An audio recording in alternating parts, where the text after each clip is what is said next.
Calcio Guys is a weekly podcast by Adreano DiNardo, Gianni Delacoli, and myself, Nicholas Di Giovanni. We want to bring Calcio back to its roots in our communities and share stories from around the world about why we're passionate about the beautiful game. You can listen to us anywhere where you listen to your podcasts, including Spreaker, Google Podcasts, iTunes, Spotify, iHeart Radio, and Mixcloud. Give us your opinion on social media at The Calcio Guys on Twitter, Instagram, Facebook, and YouTube. The intro song is Fireworks by Jahzzar.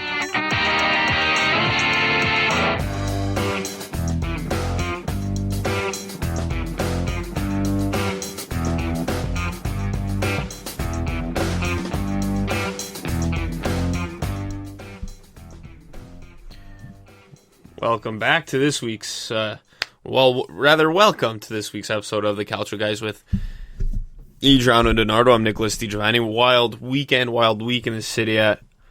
We had a promotion team beat the champions and tie the number 3 team. We had another promotion team beat a team that is in the Champions League that finished second last year. But of course, we had the Derby della Madonnina. How are you doing, Adriano? Totally pissed off today. You're pissed off. Pissed off. As most Milan fans probably are, a bit bitter. But when you play like that, it's kind of expected. So a lot to say, a lot of different emotions, and us Milan fans definitely got a whirlwind of emotions on Sunday. So I guess we'll start with the derby. Romagnoli goes near post. Kessie's there. Ibrahimovic has made it 2. Inevitably, Ibrahimovic. Inevitably immense. Sanchez sneaks in. Vecino! It's barely believable. A team suddenly bristling with confidence. This game is crazy. Oh, how about that? Stefan de Vrij. 2-0 down. 3-2 up. You know, that crazy comeback by Inter, you got to give them credit. Because it takes guts, it takes a strong mentality to stay in the game against your rivals. Obviously, they were at home, they were the home team, and come back 2-0 at halftime. Obviously, that's not an impossible score to come back from, but it's decent enough. I think everyone at halftime was thinking that the game was pretty much wrapped up. And, I think that mentality from those Inter players, and the fact that they scored with 4 different goal scorers, and it looked like everyone was just ready to die for the shirt out there, comes from Antonio Conte. And we've seen, Conte's mentality as a national team coach. We remember him in Euro 2016, how passionate he is. Obviously, he did the same thing with Juve. Besides Champions League and Europe, he's a fantastic coach who will do anything for his team. His players will do anything for him, and that really showed in the final 45 minutes of the derby. And they're in first now, and I think Conte deserves it in a way. Obviously Inter deserves it.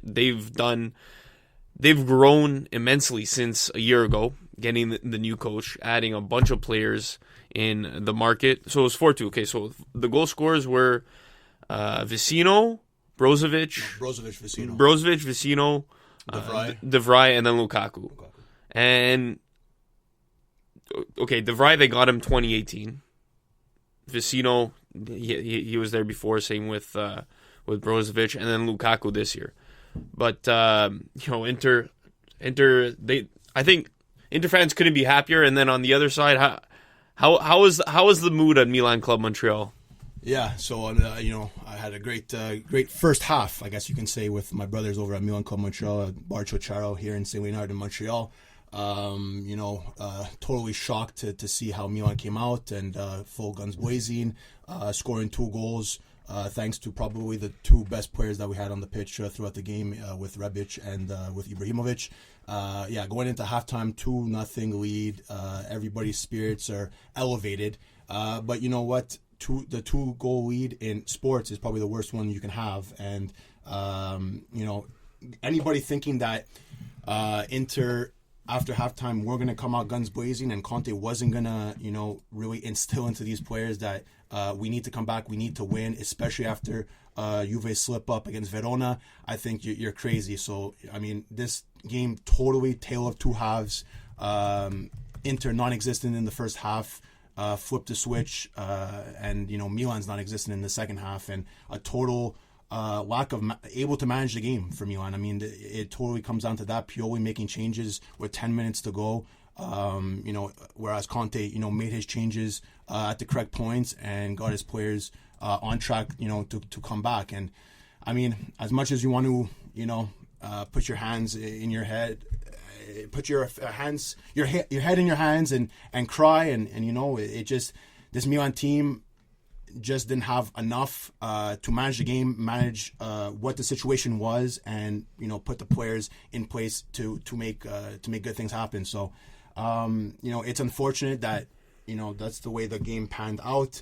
I think also Inter, as we mentioned last week, is a step above. I still strongly believe that going into the Derby, it's a whole different match. But when you have the luxury to bring on guys like Eriksen to have on the bench and to come on and to make an impact, where he almost rifled it from 30 yards off the free kick, it just it goes to show you the different levels of these two Milan teams. And it's obviously devastating for Milan fans, seeing how this might be the time that we can actually get up on our rivals and maybe push into Europe. They're going back down to 10th place now, so it's tough. It's a tough pill to swallow. And I read a stat that Milan hasn't picked up the 3 points against the top 5 teams in Serie A at the moment, being Inter twice, Lazio, Roma, Juve, and Atalanta. So that's pretty concerning. They got conceded 16 times and only scored four goals. So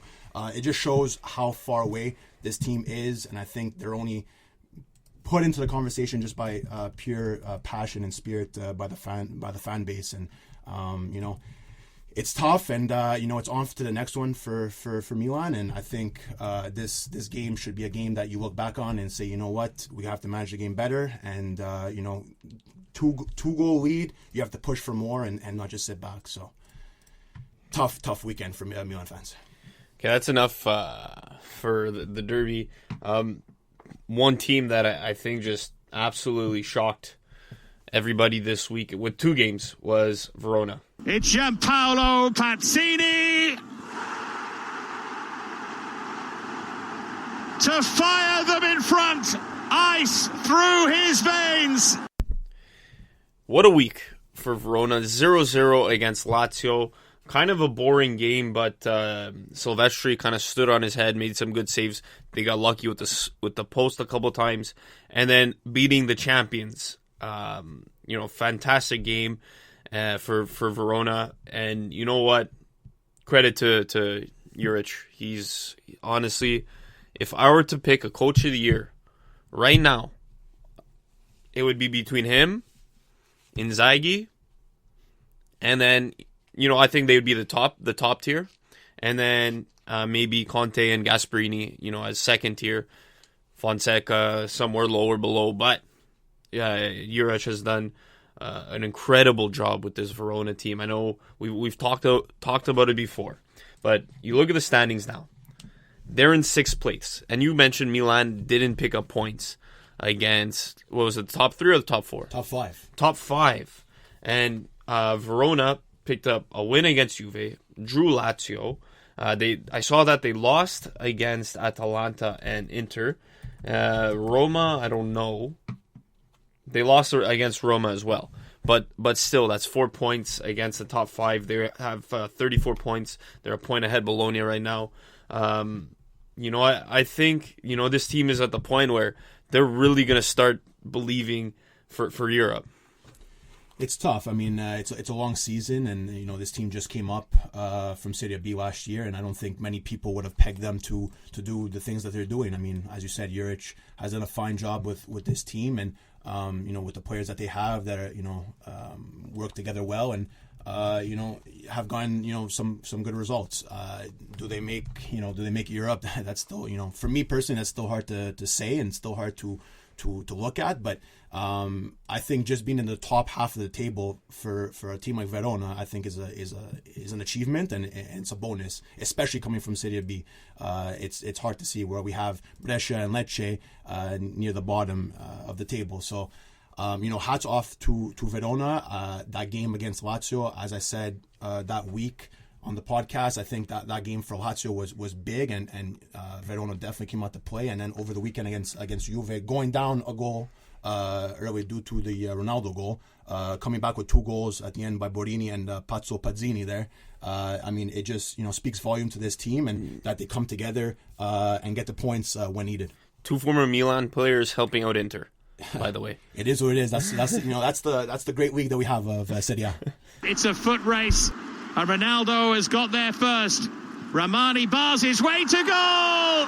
It is 10 in a row for the remarkable, for the ageless Cristiano Ronaldo. You heard it right there. The remarkable, the ageless Cristiano Ronaldo. 10 straight games with a goal.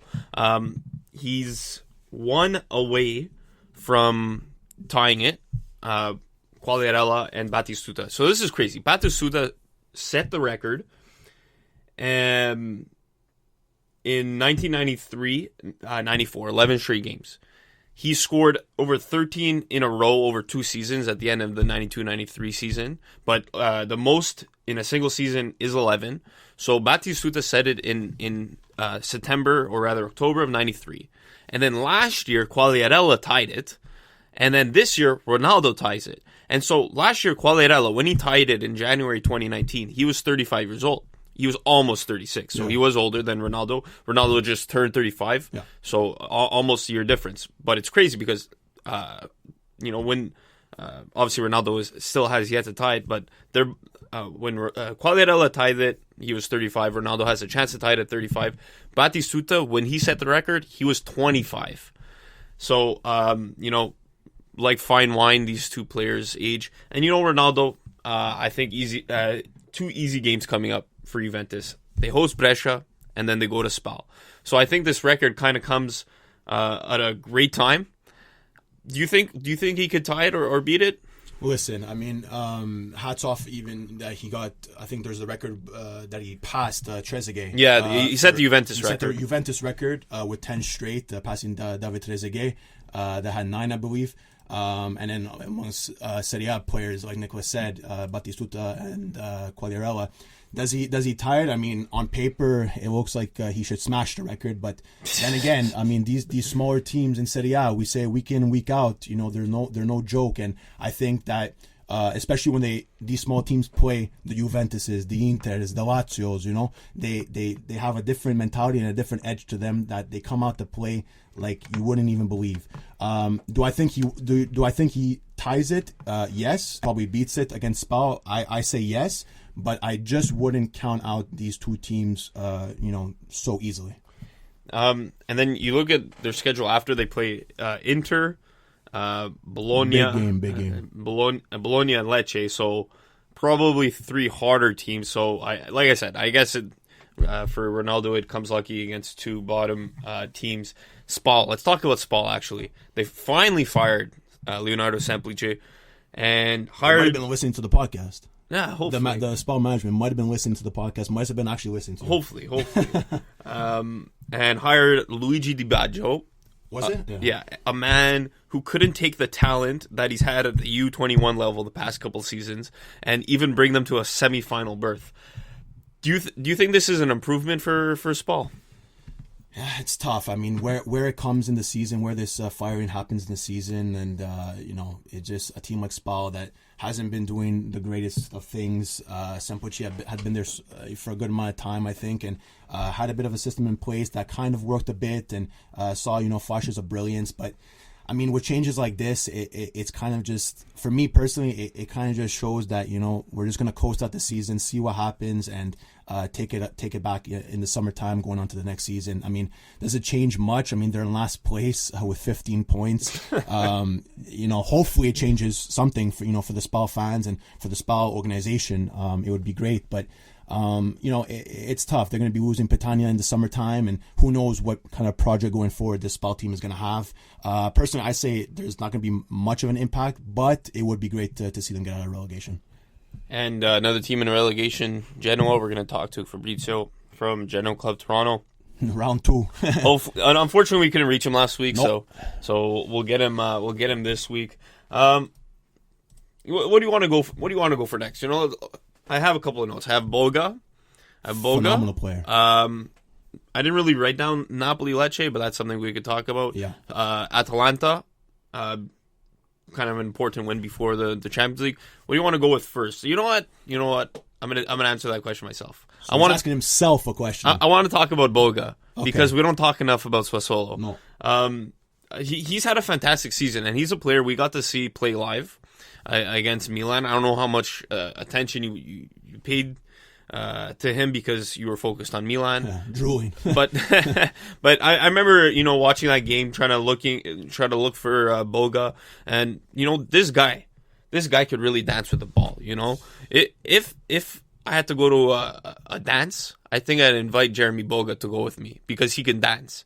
And he's so exciting. He scored that another winner in the 90th minute with a header on top of it. He's not a big player with a header. You know what? I think for Sassuolo, they've had Berardi for all these years, and they've always had a support player like Politano a couple years ago, but that support player I think never surpassed Berardi in terms of importance to the club because they never stayed, and I don't think Boga's gonna stay, but I think right now Boga's really helping out Berardi, and the two are really playing well together.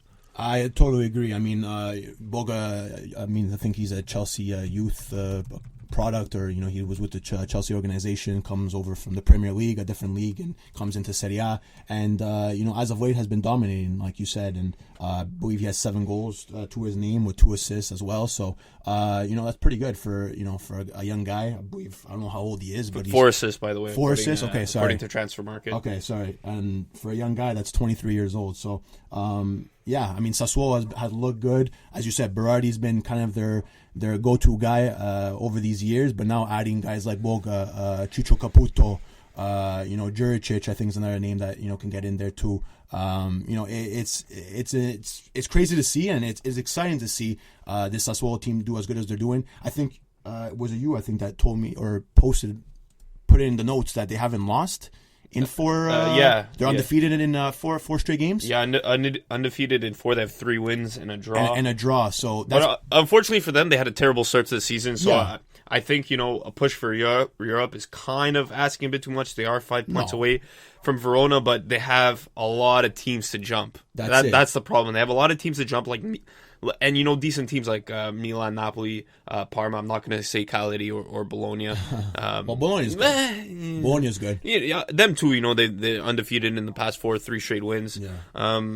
But I don't know. I don't think they could sustain it. It's tough to say Europe, but I still think like a Verona. Maybe top 8. Yeah, top 8. To get in the top half of the table, I think for this Sassuolo team is again an achievement, and it's something that they can build on. And if it's a big if, they can keep this little bit of a core that they got going on with Boga and Berardi and Ciccio Caputo. I think they can do some better things next year. I always said I like De Zerbi as a coach. I think he does good. Obviously, they're a team that has lapses and brain farts at times, and start off the season poorly. But I think they can do something. And as I said, if they keep this core, I think they can do some good things. Coming back inside, Gomez again, Malinowski. Well, he's dangerous running at the back line. He takes the shot, and Malinowski off the bench with the crucial strike. And maybe they are going to make history here today, Atalanta.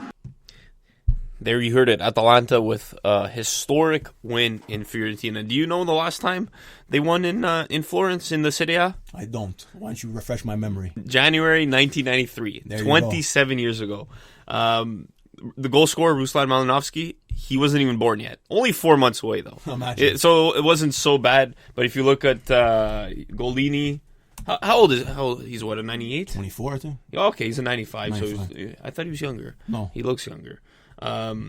still, a lot of those players haven't been bored. But, I think for Atalanta, obviously they lost to Spal. And I think a lot of people kind of use that as ignition to say they're not like the Atalanta of last year. But, they have the records. They have 61 goals scored. 23 games. I think it's 70 in all competitions. Yeah. Not one Italian goal scorer, by the way, in all 70 goals. Imagine not one Italian goal They scorer. don't even have one. Golini. Yeah, He's going to go score. Punted from the post. He wore a cap on the weekend, by the way. Of course, I like Iachini in Florence. So just put that. He did a good troll job. Yeah. But like I said, for Atalanta, going towards Valencia, Alessandro Florenzi in Valencia, I think it's just a bit of a confidence boost. Yeah, I mean, like you said, the loss against Spal, the tie against Genoa, 2 results that, teams, they go through these things. And, this is now a Champions League team in Atalanta. And I think, the things that they're doing and, the records that they're setting, like you said, 61 goals in 23 games. The last team to do it was Juve, I think 59-60 season. So, it's just incredible to see. They have guys that, again, time and time again, I'm going to say it. We're going to say it on this podcast, that work well together and in the system that Gasperini has in place. And I think it does wonders. And I think going into Champions League, this win against Fiorentina can only do good for them. And I think, they're really going to want to impress, and they're really going to want to, advance, which I really do think they can against a Valencia team. So it's going to be tough, obviously, but I think they have to say, listen, we have nothing to lose right now. We've, I think, overachieved in many aspects of the season and these past 2 seasons. So I think, they just have to go out and go for it. Okay, so let's do our cards. We'll do our social media questions. We'll answer them with Fabrizio. Sounds good. We'll do our cards, and then we'll do our MVP. Do you have your cards ready? Yeah, sure. Okay, you start with your yellow. Yeah, so for my yellow, I know he had, I believe it was maybe 6 or 7 saves, and the team kind of looked like it was coming back. But for me, the yellow card is going to go to Ospina, that Napoli-Lecce game. On that first Lapadula goal. Oh. What the hell are you doing? Again, this is another. I guess I'm ripping on these goalkeepers these past weeks with Berisha last week, but I don't know what the hell Ospina's doing. Punching it or almost laying it to Lapadula right in front of the net for an easy tap in by him. I mean, some kind of like a rookie mistake by an experienced goalkeeper, in my opinion. So for me, that definitely merits a bit of a yellow card. This is definitely going to be another yellow. So I'm going to have to go to Roma for my yellow, and the way their defense has been playing, I think it's 7 goals in the last 2 games. So 4-2 in Sassuolo, and then 3-2 against Bologna. We were praising them quite a bit, and I think we still should praise them. I think Francesca has still done a really good job, but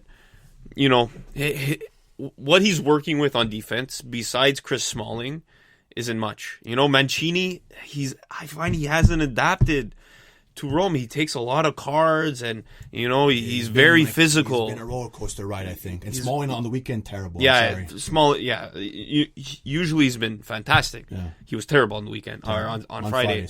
Mancini, he plays physical soccer, but that could really hurt him sometimes. So I'm just going to give a yellow card to the entirety of the Roma defense for their performance in the past 2 games. It's a late challenge, surely maybe the first yellow of the match. So for me, a red card, no doubt about it. Milan second half, it's I don't even need to say much, but coming out after a 2-goal lead into the second half, where you could maybe finally take home the 3 points against your city rivals, and a team that you share the city, the stadium, and everything with, was going to be so nice. But unfortunately, they couldn't manage the game.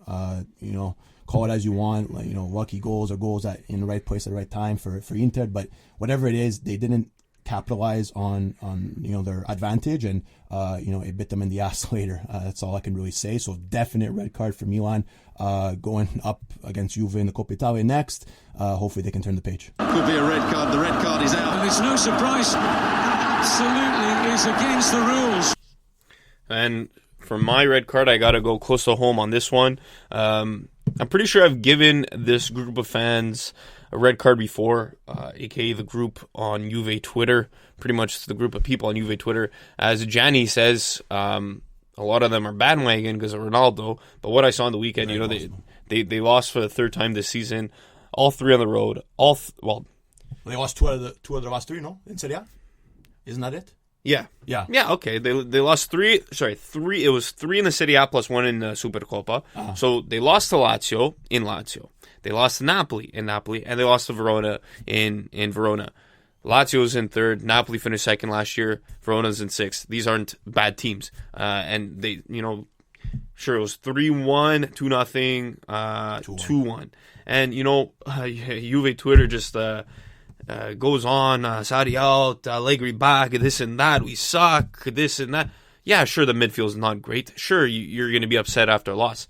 But it goes to show, Juve as a whole fan base is spoiled. After 8 years of winning, nobody knows how to take a loss anymore. I'm lucky, I'm a Habs fan. I know what a loss looks like. I'm a Saints fan. I know what a loss looks like. I've been watching, this team to see them lose in 2 Champions League finals. I know what a loss looks like. It's a long season. You're not going to win every game. Grow up. This is going to be a red card, and is that going to change the course of the game? Okay, let's go MVPs then. Take it away. Ended on a positive note there. Take it away there. I'm going to go with Lapadula, actually. Lapadula. Good choice. Boga was a close second. Boga got the goal. He actually drew the penalty on Sassuolo's first goal. But Lapadula, obviously, with the brace, huge win for Lecce. Just 2 straight wins for them. And they scored 7 goals in those 2 wins. They got themselves out of the relegation zone. And, for Lapadula, he's a player who, he was at Genoa, and then he went to Milan? No, he went from Pescara. I think he went to Milan. Yeah. And then he went to Genoa. And then he went to Genoa. Yeah, that's true. He played at Pescara. He hasn't lived up to expectations in his career, so good to see him, have a big game against a big team. So for me, I'm gonna go to the first game of the match day, to that Roma-Bologna game. I'm gonna go give it to Musa Barrow, a brace and I believe an assist in that game, if I'm not mistaken. He unfortunately he hobbled off at the end. Picked up a bit of an injury. He left the stadium on crutches, apparently, which was pretty sad sight to see. Seeing how he had such a great game, a young guy. I believe on loan from Atalanta as well. So it's going to be pretty interesting to see when he gets back, maybe to Atalanta, to see how he fits into that already potent offense. But nevertheless, against Roma, obviously with the defensive struggles that Roma's had, maybe take it with a grain of salt, but I think it's exciting to see a guy like Musa Barrow come to this Bologna side and produce the way he has alongside Orsolini and all the rest of them. So for me this week, MVP Musa Barrow. Look at the space here for Barrow. Santon trying to get back. Barrow, lovely drop of the shoulder and a wonderful finish. His second of the night, and it goes from bad to worse for the Giallorossi. So we're going to try to get in touch with Fabrizio from Genoa Club Toronto. I'm excited about this one. We never talked about Genoa. And by the way, one thing I forgot to mention when we were talking about the Ronaldo potentially tying Quagliarella and Batistuta. That's a little fun fact for you guys. They're all born around the same time. They're all Aquariuses. Ronaldo February 5th.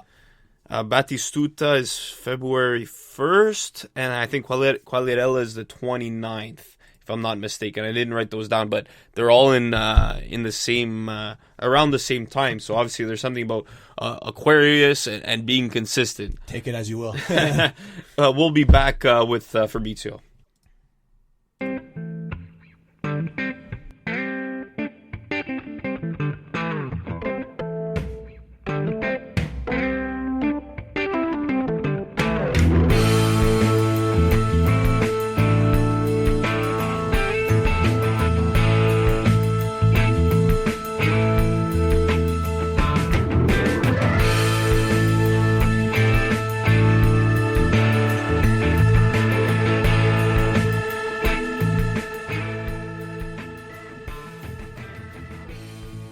So we're back here on the Calcio Guys with Adreano Donardo. I'm Nicholas Di Giovanni, and Joining us as a special guest all the way from Toronto is Fabrizio from Genoa Club Toronto. How's it going, my man?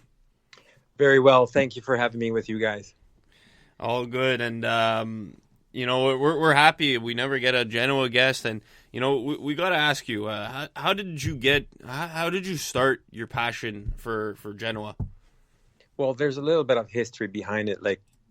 Let's say it from my background. So I'm just going to make a very short story, a long story short, actually. I was born in Genoa, came here when I was 6 months old, went back to Italy when I was 15, and so on and so forth. And I came back to Canada when I was 25. And basically, that's where, even though my family history on my dad's side, they've always been Genoani fans, I never knew that because my dad passed away when I was 2. But when I went back to Italy when I was 15, so going there to school and so on, I found that passion just deep rooted into my soul, I guess. What they always say, and I mean, I hope some Doria fans won't be upset by that. But what we usually say is Genova is Genoa, right? So I guess that's one of the reasons why back then we're talking about this was let me think. This was when I was 15, so that's 85. Genoa was in Serie A and Serie B. It had always ups and downs, but nevertheless, I've always had that passion for them. So you now are in Toronto, and Yes. you definitely brought that Genoa pride to Toronto.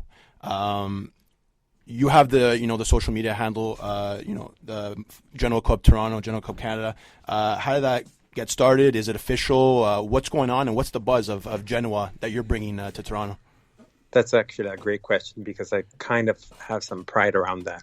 So when I came back to Canada when I was 25, that's basically when I first had this desire to spread not only Genoa news to North America, because we're talking about 95 here.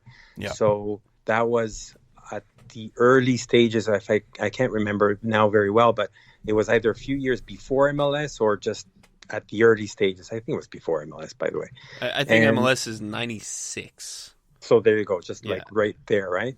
So I remember back then social media was very little or close to nothing.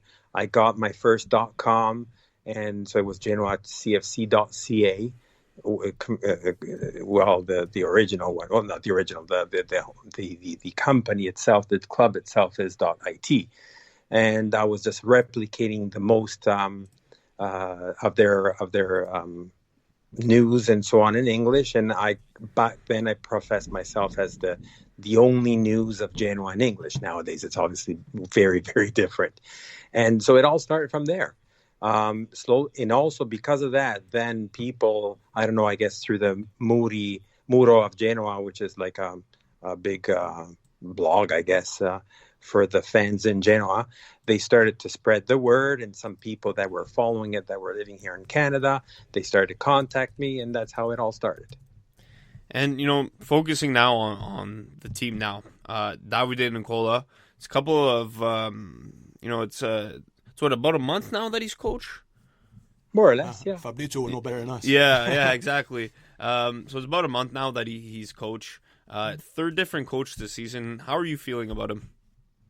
Well, about him, so I have two things, two sides about that. So if I don't talk about him himself, you probably know that Genoa has passed, 7-8 coaches in the last year-ish.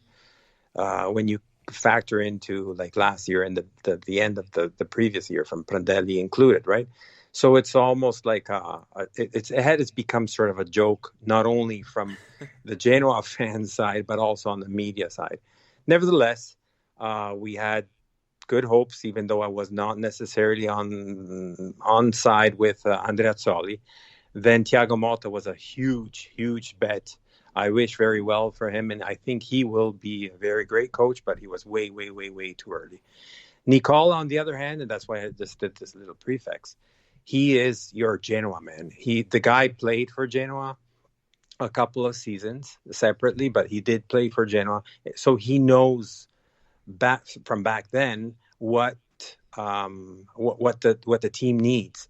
And I guess because of his very sad story about losing his kid, that he, I don't know, he has that touch and feel that when he's in the locker room with the guys, he just transmits that passion, and the guys just pick it up.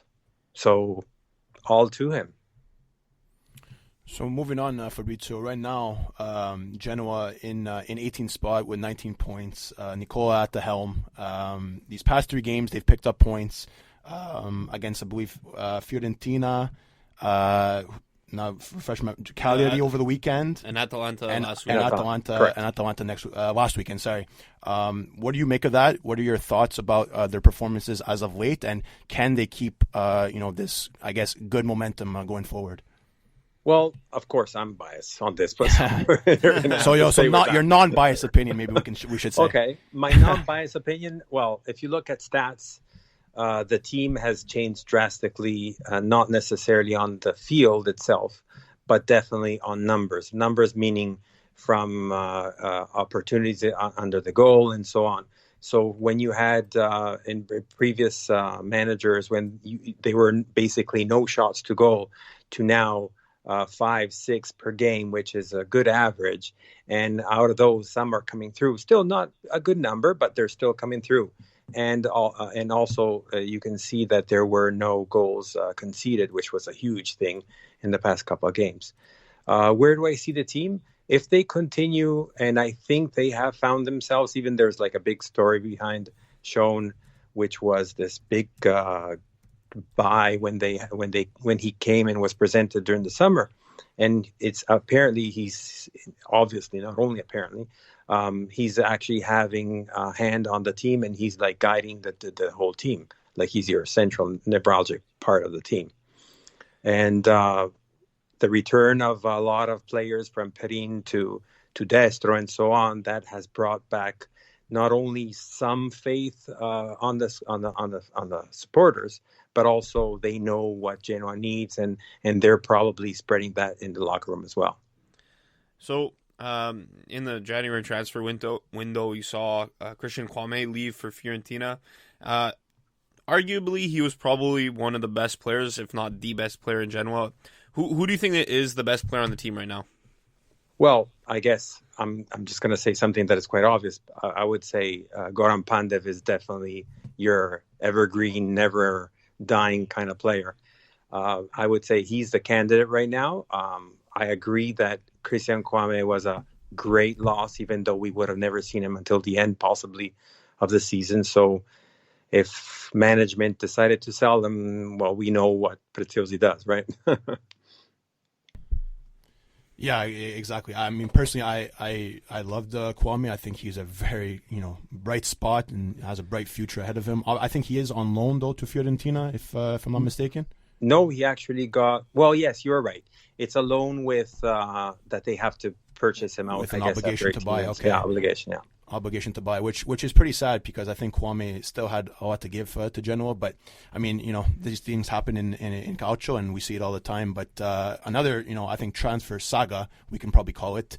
Near the end of the transfer window, there was obviously talks for Fiorentina picking up Crescito.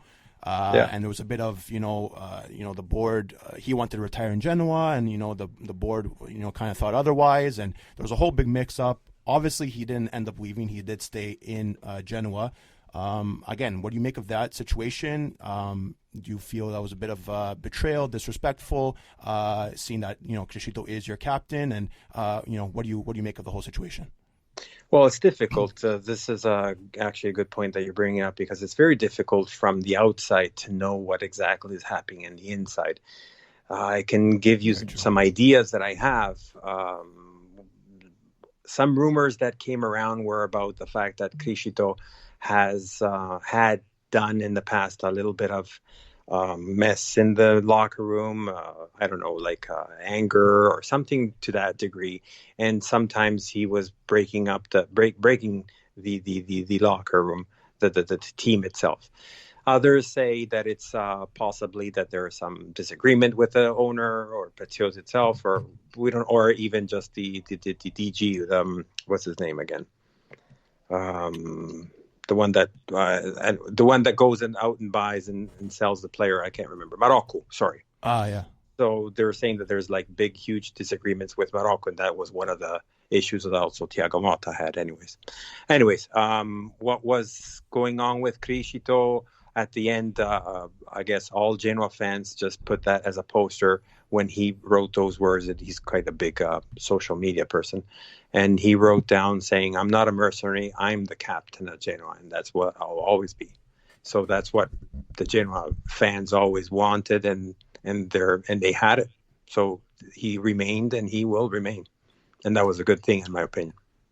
So we got a couple of social media questions directed at you from SK Moore, who is founder of the Laziali. He's a Lazio fan, big guy on Twitter, and he wants to know: do you agree with bringing back Perin to replace Radu? That was weird too. Do I agree with that move? Well, Radu was first of all on loan, so it was definitely not one of the talents owned by Genoa. So they owed, I don't know, depends on what the agreements were behind the scenes. It was a surprise to all, myself as well, because I always appreciated this growing talent from Romania. Nevertheless, when you put down another player, the move I did not like, meaning the bringing back Perin and ousting basically Radu. On the other side, I do have to agree with the fans when they say, but Perin knows what Genoa is. This is what Genoa actually needs right now, and he will only bring more strength among the team. And that's what he's actually doing. He has one of the big differences. They're both big, talented, and great talented goalies, but Perin has that edge above Radu. Possibly, I don't know if it's for language purposes or not, but he definitely knows how to put the team together when there's an issue in the back. So moving on, as I said earlier, Genoa's place in the standings is quite low, and for Genoa fans like yourself, it's probably a tough pill to swallow. But to finish off the season, we had questions both by SK Moore again and our friend Joseph from Calcio Fan Blogs, basically saying the same thing. Where this team will finish the season, and a bit of a twist to the question: would you rather Genoa get relegated and rebuild, or stay up and continue on how they are and kind of just eking out relegation? Okay. Tough question, I know. It's a very tough one, actually. Okay, so the first question. Again, so you want the unbiased one, right? Not my biased answer. Up to you. Yeah. You're the fan here. You're the expert. Well, let's put it this way. By looking at what is on the roster, on the squad, what players are in Genoa, everyone, I guess, can say that it's not where Genoa should stay. I'm not saying they should stay in the top 10, top 5, or top 3, but definitely not on the bottom table at the 18th spot. Having said that, do they have a chance? If they keep on with Nicola's perspective and strength and courage, they have a strong chance. Some experts that I've been talking to, they're saying that the race for the bottom almost looks like that the bottom two are sort of, and this is not set in stone, of course, is already there. And the only race is about the third spot, the third last.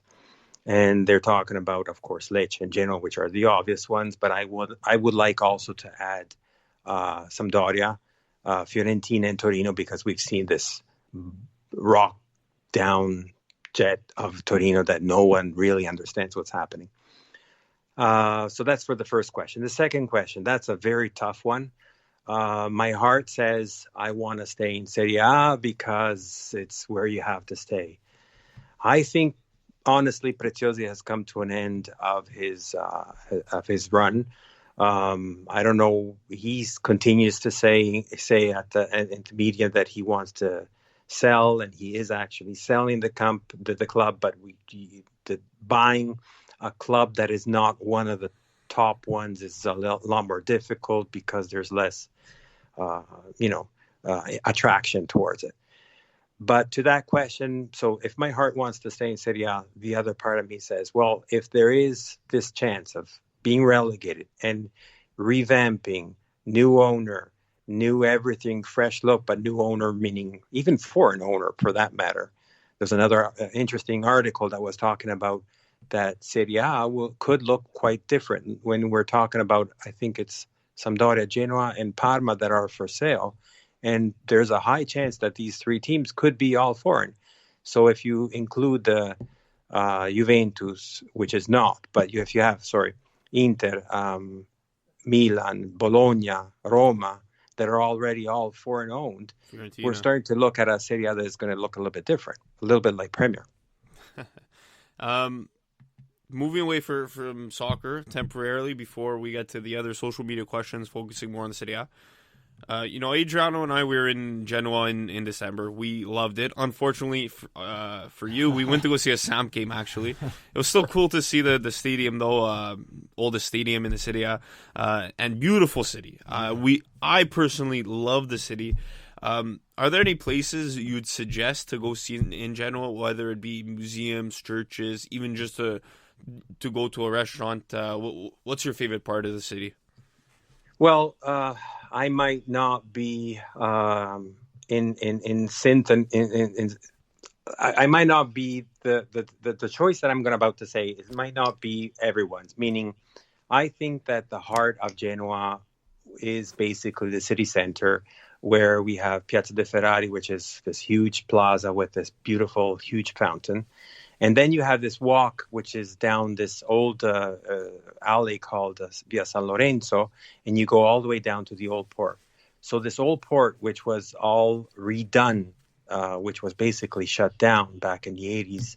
And in the 90s, they basically revamped it with a whole loads of cash coming in. And it became basically your touristic center, neurologic center for Genoa. And this sort of like strip that I just mentioned to you, which starts from Via 20 Settembre, which is your mall of Genoa, outdoor mall, or what you want to call it, but all the way down to the Porto Antico is basically your center area that is the most interesting part, because all the vicoli, which are the small streets where no car can basically pass by, or very small ones like a small ape can pass by. It's all bringing back the history of what Genoa used to be back in the Republic, Maritime Republics used to be, with all the gates and the small shops and all these things. It's just like very, as you said, it's very characteristic. It's a small hidden gem, I would call it, because it's not on the beaten path of your typical tourism. Because when you go to Italy, coming from anywhere that is outside of Europe per se, why would they want to go to Genoa when the first places you are hit by tourism in general are Venice, Rome, Florence, basically, right? So there's so much opera or anything from historical value, even Napoli itself, like Amalfi Coast and then the Cinque Terre and so on. But Genoa kind of remains, in the back burner. Fabrizio, you're definitely giving us some flashbacks and some great memories. Unfortunately, we were only there for a short period of time. Would have loved to catch the Derby because we were in Italy at that time. Just it didn't, pan out that way for us. But honestly, you said it well, and I think hidden gem is definitely a key characteristic to Genoa because it has a lot to offer. And if you don't go there, you don't know about it. But if you do, you experience these things, and it's honestly beautiful. But going back now to Calcio and to the Serie A as a whole, back to our social media questions, we have an interesting question from our good friend Jerry Mancini on Twitter. Another Toronto guy, just like Joseph. Another Toronto guy, yes, yes he is. So he is a Laziale, and he asks, who do you think is going to win Sunday's match between Lazio and Inter? Very hard to decide, he adds. I think, that's very well said. It's a very tough matchup, and a matchup that, has a Scudetto race implications into it as well. So, I guess we can go around, and first with you, Fabrizio, what do you make of that game? Well, that's definitely going to be the highlight of the weekend. I guess it's like the match, right? Yeah. It's an amazing thing to see the race for Serie A this year to be in 3. Like after, and I apologize to all the Juve fans, but after 8 years of boredom, we're finally seeing something, not even for 2 teams, but 3. I agree. Maybe there was 1 or 2 good seasons with races, but 3 teams, it's fantastic. It's amazing. I can't recall something like that in eons, basically. What do I see about the game? Well, they're playing in Rome, so that's going to be something that Lazio will have on their side. But Conte this year just brought something, that verve back to Inter, which we hadn't seen like since basically before Calciopoli, basically. So I don't know. It's going to be a very tough one, but on Inter side, they're both going to play to win. So that's just going to be the amazing game. And I'm just hoping that it's not going to go for the tie, because it's not going to help for either of the sides. But one side of myself goes for Inter, I guess.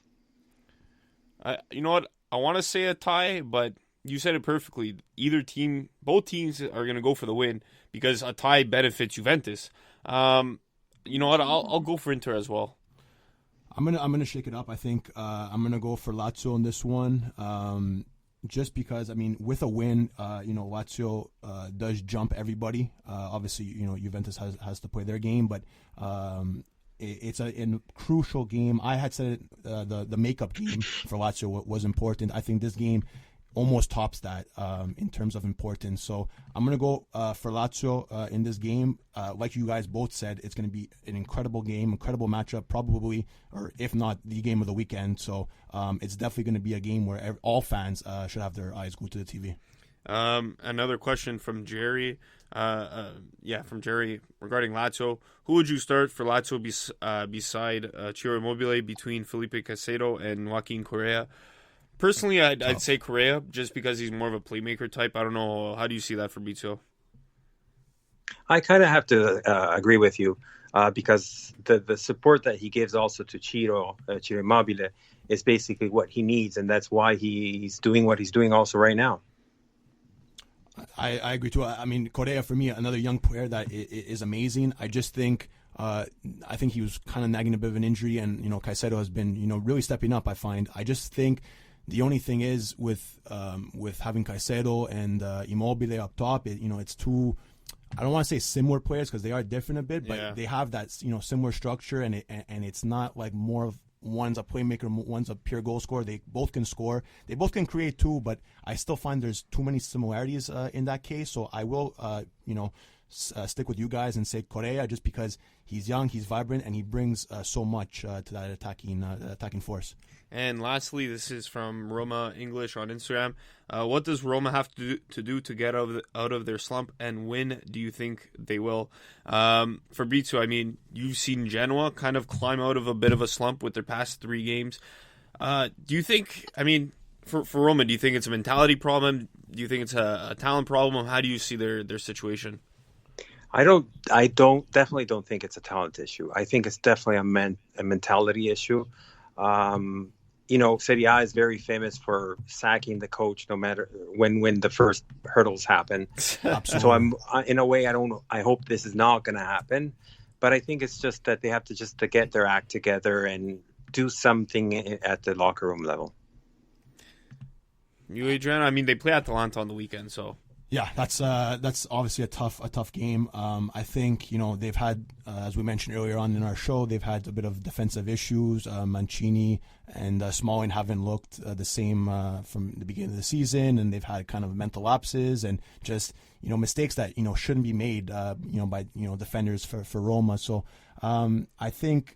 Like you said, the whole, sacking the coach early, I really don't see that happening with Fonseca just coming in and having a bit of, he's turned a bit of heads, I think, since coming to Serie A. And, he does have a system in place that, when everybody's on form, works. But unfortunately, the loss of, I think, Zaniolo is a big piece. That was a big one, yeah. To this.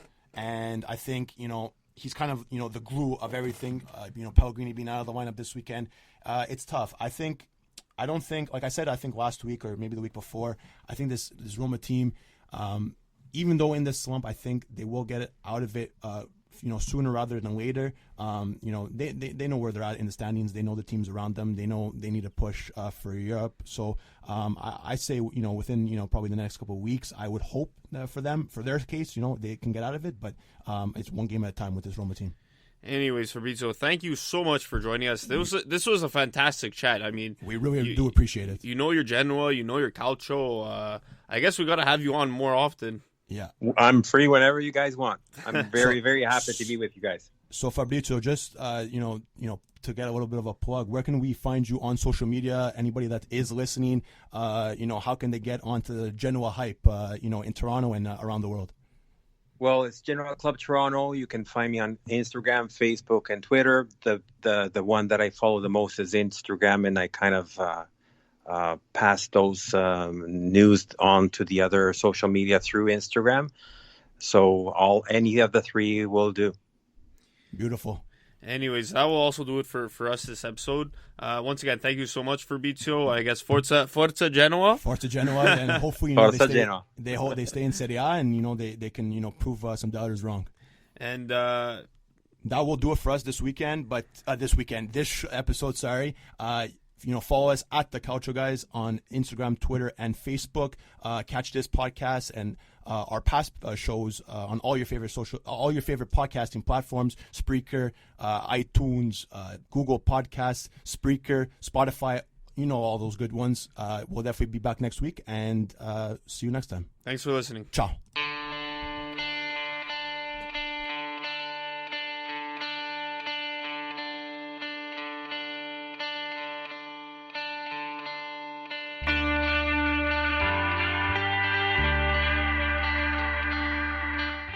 The Calcio Guys is a weekly podcast by Adreano Donardo, Gianni Della Colli, and myself, Nicholas Di Giovanni. We want to bring Calcio back to its roots in our communities and share stories from around the world about why we're passionate about the beautiful game. You can listen to us anywhere where you listen to your podcasts, including Spreaker, Google Podcasts, iTunes, Spotify, iHeart Radio, and Mixcloud. Give us your opinion on social media at The Calcio Guys on Twitter, Instagram, Facebook, and YouTube. The outro song is The Last Ones by Jahzzar.